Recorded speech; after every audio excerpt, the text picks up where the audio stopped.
Rolling है। अब यहाँ से हमें फाइंड करना है, find the acceleration and alpha, A, alpha, friction, tension, ये सारा फ्रिक्शन कहाँ पे, हर पॉइंट ऑफ कांटेक्ट पे फ्रिक्शन बताना, यहाँ पे कितना फ्रिक्शन है, यहाँ कितना फ्रिक्शन है, स्ट्रिंग में टेंशन कितना है, इस ब्लॉक का एक्सेलेरेशन कितना है, प्लैंक का एक्सेलेरेशन कितना है, सिलेंडर का एक्सेलेरेशन कितना है, ये सारे पैरामीटर्स हमें कैलकुलेट करने हैं कि एक्सेलेरेशन फाइंड करो, अल्फा फाइंड करो, फ्रिक्शन, टेंशन, जो भी पैरामीटर्स हैं ये सारा कुछ फाइंड करना है। अब इसमें कुछ है नहीं, बहुत सिस्टमैटिक अप्रोच है कि ठीक है नो स्लिपिंग है तो हम इक्वेशंस पहले फ्री बॉडी डायग्राम अच्छे से ड्रॉ कर लेंगे। तो फ्री बॉडी डायग्राम हो जाएगा यहाँ से, सपोज कि अगर इसका मास 2m और r लेते हैं, 2m और रेडियस है इसकी r, और इसका मास जो है वो स्मॉल m है, स्मॉल m। तो फोर्सेस कौन कौन से हो जाएंगे, यहाँ से ये mg हो जाएगा, mg होगा, यहाँ पे टेंशन t होगा, ये स्मूथ पुली है, स्मूथ पुली है तो टेंशन सेम रहेगा, यहाँ पे पुली को स्मूथ मानना है, हमारे लॉज ऑफ मोशन टाइप पुली है, रोटेशनल वाली पुली नहीं है ये जिसमें कि रोटेशन होता है, यहाँ पे पुली का रोटेशन नहीं हो रहा है, फ्रिक्शन नहीं है, होगा तो उसको भी ले लेंगे बट अभी इसको नहीं है, स्मूथ है, तो सेम टेंशन है। इसका एक्सलेशन कुछ ए है, मान लेते हैं A1 मानते हैं, A1 है तो इसी स्ट्रिंग से कनेक्टेड तो प्लैंक है, प्लैंक का भी एक्सलेशन होगा, प्लैंक का एक्सलेशन भी A1 होगा, तो प्लैंक का एक्सेलेरेशन अगर A1 होगा तो डिस्क का कुछ एक्सेलेरेशन हमें मानना होगा, डिस्क का एक्सेलेरेशन जो है वो A2 होगा, यहाँ से A2 होगा, और ये अल्फा होगा। फ्रिक्शनल फोर्स कौन कौन से होंगे, एक तो इस पॉइंट से होगा नॉर्मल रिएक्शन जिसको N1 से डिनोट करूंगा, यहाँ से जो है प्लैंक के ऊपर, डिस्क के ऊपर न्यूटन्स थर्ड लॉ से N1, यहाँ से डिस्क के ऊपर सिलेंडर के ऊपर N2। फ्रिक्शन हम यहाँ से इसके ऊपर दिखा सकते हैं कि ये जो है फ्रिक्शन प्लैंक के ऊपर इस डायरेक्शन में F1, तो सिलेंडर के ऊपर इस डायरेक्शन में F1। इस पॉइंट पे फ्रिक्शन होगा, नॉर्मल एंड फ्रिक्शन प्लैंक का, और सिलेंडर का normal and friction forward direction में। सिलेंडर के ग्राउंड से नॉर्मल रिएक्शन एंड फ्रिक्शन जो है यहाँ पे हम बैकवर्ड ले लेते हैं, डायरेक्शन अगर अपोजिट होगा तो अपने आप वो कैलकुलेशन नेगेटिव आ जाएगा। तो अब ये सारे हमारे फॉर्मूले हो गए, इक्वेशंस में डिनोट कर दिया, यहाँ पे जो है इसको A1 से यस सर। A1 डिनोट कर दिया। अब इसमें कोई भी स्टेप, मतलब कुछ भी अगर मिस करोगे तो फिर इक्वेशन गलत हो जाएगा। तो ब्लॉक का एक्सलेशन A1, इसका एक्सलेशन A1, तो नंबर ऑफ अननोन्स आइडेंटिफाई करो, कितने नंबर ऑफ अननोन्स हैं, एक्सेलरेशन, टेंशन, फ्रिक्शन, यही सारे तो अननोन होते हैं, तो नंबर ऑफ अननोन्स हम देख लेते हैं, हाँ A1 सर, है, चलो। A2 है, टेंशन है, फ्रिक्शन है, F2 है, N1 है, F1 N2 है, F2। N1 N2 है। अच्छा ये जो है डिस्क हाँ का भी mg होगा डाउनवर्ड डायरेक्शन में 2mg, प्लैंक का भी mg होगा, प्लैंक का mg भी डाउनवर्ड डायरेक्शन में होगा, ये हो जाएगा mg, तो प्लैंक का mg हुआ। नंबर ऑफ अननोन्स 1 2 3 4 5 6 7, 7 अननोन्स है। 7 अननोन में हम इक्वेशन सर। कितने लिख सकते हैं, ब्लॉक के लिए F equal to M a, plank के लिए F equal to M a, plank के लिए न्यूटन्स के दो लिख सकते हैं, हॉरिजॉन्टल वर्टिकल, F फोर्स वाले इक्वेशन, तो ये हो गया एक इसका, दो उसका, 3। फिर सिलेंडर के लिए दो लिख सकते हैं, हॉरिजॉन्टल वर्टिकल, 5। फिर सिलेंडर के रोटेशन के लिए लिख सकते हैं 6, तो और एक जो है रोलिंग कंस्टेंट लिख सकते हैं। अननोन्स 8 हो रहे हैं क्या, सर ये आपने जो बोला इक्वेशन से ऊपर से गया सर, आप लिखेंगे तो ये ठीक रहेगा। हाँ कि यहाँ से टेंशन है, A1 है, N1 mg F1 F2, ये सारा दिखा दिया, N1 N2 F1 F2, tension है A1 A2 अल्फा नहीं और अल्फा, यस वही का 8 इक्वेशंस आ रहे हैं। ट्रांसलेशन का एक इक्वेशन, प्लैंक के ट्रांसलेशन का दो इक्वेशन, सिलेंडर के ट्रांसलेशन के दो इक्वेशन 5, रोटेशन का एक इक्वेशन सिलेंडर के 6, और दो पॉइंट पे स्लिपिंग नहीं हो रही है तो ये हो जाएगा एक इस और लिंक पॉइंट पे एक इस पॉइंट पे, टोटल 8 इक्वेशंस। 8 इक्वेशंस और 8 अननोन्स, ये सॉल्व हो जाएगा। अब वो इक्वेशंस लिख लेते हैं। इक्वेशन लिखेंगे इसमें, ब्लॉक के लिए अगर लिखते हैं F equal to M A का इक्वेशन, तो ब्लॉक के लिए F equal to M A का इक्वेशन, तो M G minus T is equal to M into A one, equation 1। Plank के लिए लिखेंगे, प्लैंक के लिए T माइनस हॉरिजॉन्टल डायरेक्शन में T minus F1 is equal to M into A one, equation 2। फिर vertical direction से Planck के लिए तो N1 equal to M G, N1 equal to M G, ये होगा इक्वेशन 3। फिर सिलेंडर के लिए हॉरिजॉन्टल डायरेक्शन में देखो, हॉरिजॉन्टल डायरेक्शन में कौन सा फोर्स है, F1 and F2। So F1 minus F2 is equal to mass into acceleration of centre of mass A2। फिर वर्टिकल डायरेक्शन में देखो सिलेंडर के ऊपर कौन कौन से फोर्सेस हैं, N2 is equal to N1 plus mg, 2mg, ये हो गया 4, ये है 5। तो ये ट्रांसलेशन का इक्वेशन हुआ, सिलेंडर का 2, ये प्लैंक के लिए 2, एक ब्लॉक के लिए 5 इक्वेशन। रोटेशन के लिए लिखते हैं, रोटेशन के लिए सिलेंडर के लिए टॉर्क अबाउट सेंटर ऑफ मास किसका आएगा, F1 का टॉर्क आएगा, N1 है, N2 है, mg 2mg है, ये सारे क्या होंगे, सेंटर से पास करेंगे तो इनका टॉर्क क्या हो जाएगा, 0। यस सिर्फ 0। फ्रिक्शन का टॉर्क होगा, फ्रिक्शन का टॉर्क हाँ किससे सर, होगा, F1 का टॉर्क भी क्लॉकवाइज, F2 का टॉर्क भी क्लॉकवाइज, तो ये हो जाएगा F2 भी clockwise. F1 into R plus F2 into R, torque is equal to I alpha हो जाएगा mr² by 2 into alpha. Solid cylinder है, ये इक्वेशन नंबर 6। अब कंस्ट्रेंट के इक्वेशन, ये ग्राउंड पे ये सिलेंडर जा रहा है, ग्राउंड पे सिलेंडर जा रहा है तो उसका तो एक्सेल, 2a² नहीं होगा? हाँ सही बोला, 2mr², हाँ 2mr² बाई 2।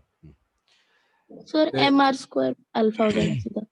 हाँ, तो और यहाँ से नेट एक्सलेशन 0 कांटेक्ट पॉइंट का, तो कांटेक्ट पॉइंट का ट्रांसलेशन की वजह से A2 और रोटेशन की वजह से अल्फा आर, तो ये हो जाएगा A2 is equal to alpha R, ये इक्वेशन यस सर। 7।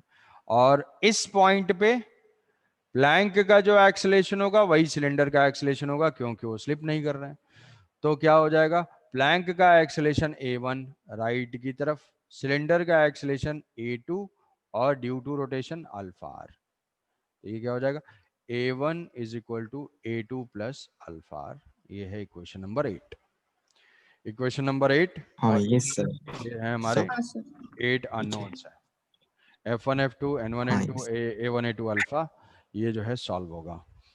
अब बात आई कि इसको सॉल्व कैसे करें, तो सर। हाँ बोलो भाई।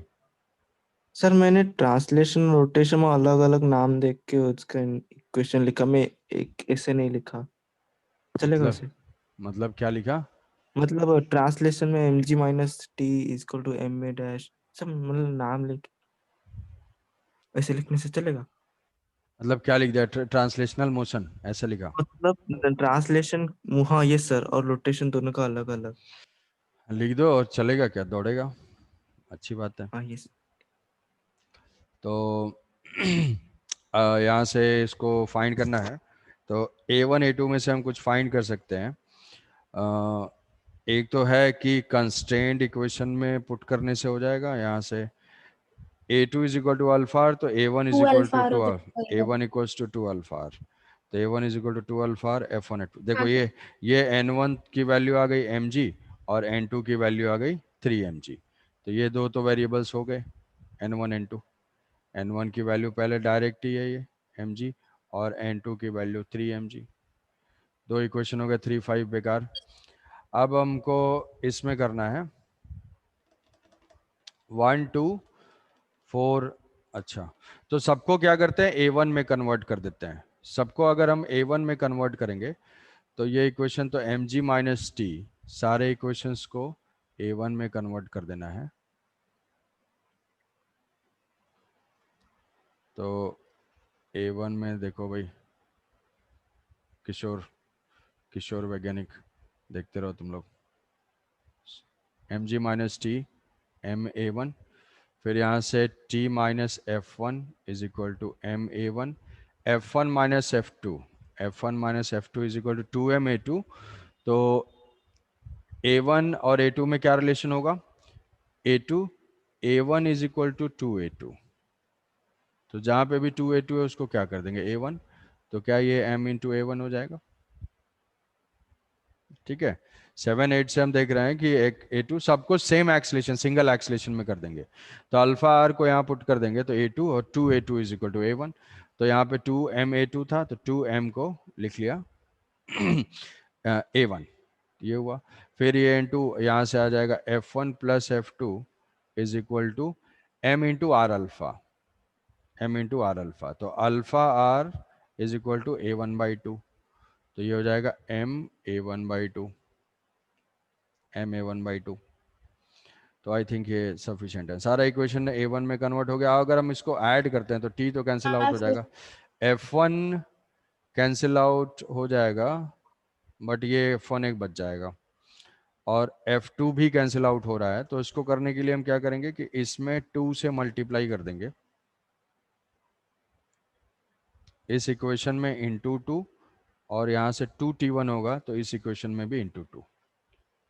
यहाँ से 2 से मल्टीप्लाई करेंगे तो -2t और ये +2t cancel out, yes sir. -2f1 plus f1 plus plus 2f1। f1 cancel out, -f2 plus f2 cancel out. Yes तो सर।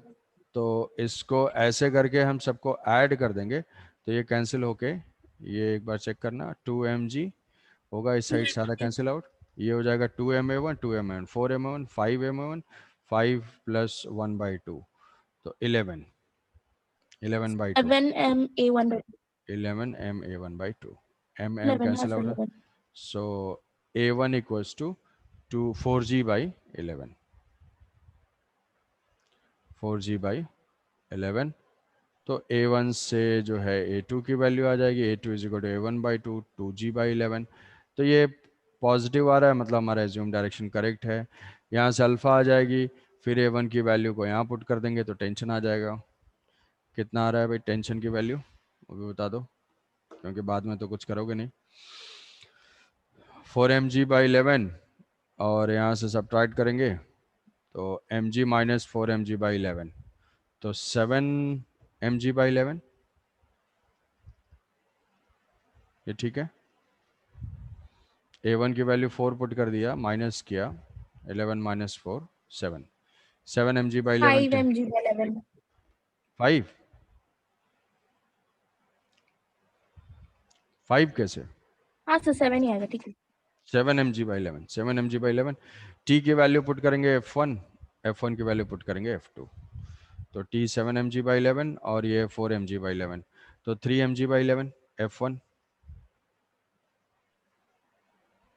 ठीक है, ये देखो f1 is equal to 7mg/11, tension में आ गए हो ऐसे लग रहा है, साइलेंट हो गए सब। 7mg/11 7mg/11 और ये 4mg/11, तो इधर subtract f1 is equal to 3mg/11 3mg/11। हाँ सर। f1 को यहाँ से पुट कर दिया तो f2 की वैल्यू आ जाएगी 3mg/11 -4, तो f2 की वैल्यू नेगेटिव आ जाएगी। f2 यहाँ पे पुट कर रहे हैं तो f2 की वैल्यू आ रही देखो, f1 की वैल्यू 3mg, इधर 4mg करेंगे तो ये हो जाएगा -mg/11। माइनस का मतलब एक्चुअल में हमने जो फ्रिक्शन की डायरेक्शन एज्यूम किया है उस वहां पे mg/11 ही एक्ट कर रहा है बट वो अपोजिट डायरेक्शन में, मतलब फ्रिक्शन जो है वो राइट के तरफ है। तो इसको हम ऐसे डिनोट कर सकते हैं कि f2 की वैल्यू ये आई तो f2 का magnitude f2 is equal to mg/11 और डायरेक्शन हो जाएगी राइट की तरफ, ऐसा हो जाएगा। f1 f2 n1 n2 tension acceleration alpha सारी वैल्यूज आ गई। तब इसमें इसमें यही है कि क्वेश्चन इस पे कई सारे हो सकते हैं, सिर्फ सिलेंडर से एक डिस्कनेक्टेड हो सकता है, सिर्फ सिलेंडर से एक और ब्लैंक एक कनेक्टेड हो सकता है। ठीक है, तो करेंगे। हाँ, तो अच्छा इसको जो है सॉल्व करना है, क्वेश्चन दे दे रहा हूँ उसको अटेम्प्ट करना। तो नेक्स्ट क्लास में जो है वो कंप्लीट कर लो। नेक्स्ट क्लास प्रोबेबली जो है वो लास्ट क्लास होगी रोटेशनल की। कोलिजन बताऊंगा और फिर हमारा रोटेशनल एंड हो जाएगा, द एंड।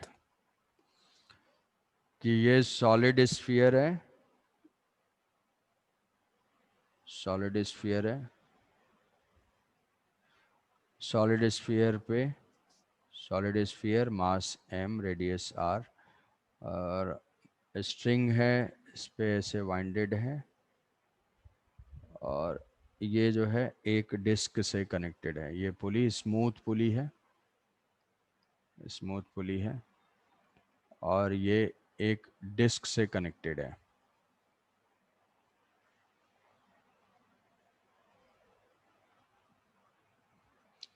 ठीक है, ये जो है इसका 2m ले लेते हैं और डिस्क का मास जो है वो m है। इसका डिस्क का मास m है, रेडियस r/2 है, रेडियस r/2 है। इससे पुली से स्ट्रिंग से ये अनवाइंड हो रही है। तो हमें फाइंड करना है, find the linear acceleration of sphere and disc. ये डिस्क है, find linear acceleration of sphere and disk, angular acceleration of sphere and disk, tension and friction। ये जो ग्राउंड है ये रफ है। Find mu minimum, find coefficient of friction है mu, find mu minimum for pure rolling.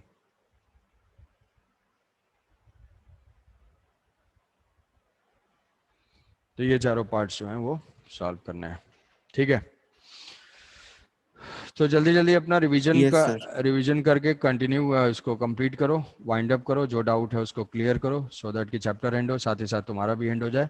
Next chapter हम लोग gravitation start करेंगे।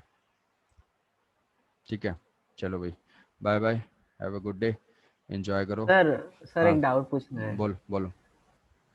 Sir. Rolling जो होता है वो तो जितने स्फेरिकल